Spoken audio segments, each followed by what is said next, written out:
மாவட்ட தொழிலாளர் அனைத்து சங்க கூட்டு கமிட்டி சார்பாக மாபெரும் கண்டன ஆர்ப்பாட்டம் நடைபெற்றது.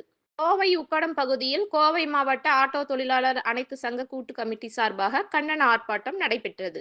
இந்த ஆர்ப்பாட்டத்தில் தமிழ்நாட்டில் பைக் டாக்ஸி இயக்க அனுமதி வழங்கிய போக்குவரத்து துறை அமைச்சர் சிவசங்கர் அவர்களின் அறிவிப்பை எதிர்த்தும், பைக் டாக்ஸி தடை செய்ய வலியுறுத்தியும், 13 ஆண்டுகளாக உயர்த்தப்படாமல் உள்ள மீட்டர் கட்டணத்தை உயர்த்தி உடனடியாக அமுல்படுத்திய கோரியும், இதனால் பொது போக்குவரத்தில் உள்ள ஆட்டோ மற்றும் வாடகை கார் ஓட்டுநர்களின் வாழ்வாதாரம் கடுமையாக பாதிக்கப்படும் என்பதால் இந்தியாவில் பல மாநிலங்களில் பைக் டாக்ஸி தடை செய்யப்பட்டுள்ளது. ஆனால் தமிழகம் முழுவதும் தனிநபர் டூ வீலரை வணிக உபயோகத்திற்கு லட்சக்கணக்கான இளைஞர்கள் பயன்படுத்தி வருகின்றனர். இது சட்டவிரோதம் என தெரிந்தும் போக்குவரத்து துறை நடவடிக்கை எடுக்காமல் இருந்து வருகிறது. உடனடியாக முதலமைச்சர் அவர்கள் பைக் டாக்ஸி பிரச்சனையில் தலையீடு செய்து ஆட்டோ மற்றும் வாடகை கார் ஓட்டுநர்களின் வாழ்வாதாரத்தை காத்திட நடவடிக்கை எடுத்து உடனடியாக பைக் டாக்ஸி தடை செய்ய வேண்டும் என்று தெரிவித்தனர். எங்களது கோரிக்கை நிறைவேற்றப்படாவிட்டால் சென்னை கோட்டையை நோக்கி ஆர்ப்பாட்டம் செய்வதாக தெரிவித்தனர்.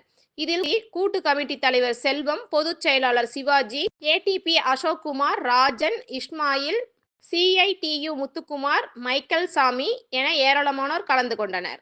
பர்மனெண்ட் பண்ண முடியல, போலீஸ் தொந்தரவு ஜாஸ்தி ஆகுனா ஆளுங்கட்சி கூப்பிட்டு இவங்களெல்லாம் ஃபைன் போடு, இல்லை ஆட்டோவுக்கு பின்னாடி போடுனா நாளைக்கு பைக்கை பிடிக்க மாட்டேங்கிறாங்களே, ஆட்டோ பிடிக்கிறாங்களே, இதுக்காக ஒரு முடிவு வேணும்ல.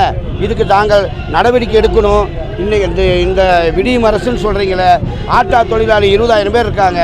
அவங்களுடைய நம்பிக்கை நட்சத்திரமாக நீங்கள் அதுக்கு ஏதாவது வழி பண்ணணும்.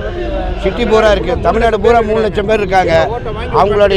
எங்களுடைய ஓட்டை வாங்கி ஜெயிச்சுட்டு நாங்கள் அதை பண்ணுறேன் இதை பண்ணுறேன்னு சொல்லி போட்டு இன்றைக்கி எங்களோட வாழ்வாதாரத்தை கெடுத்து எங்களுடைய இன்றைக்கி சாப்பாட்டுக்கு வழி இல்லாமல் இருக்கிற காரணம் ஆளுங்கட்சி.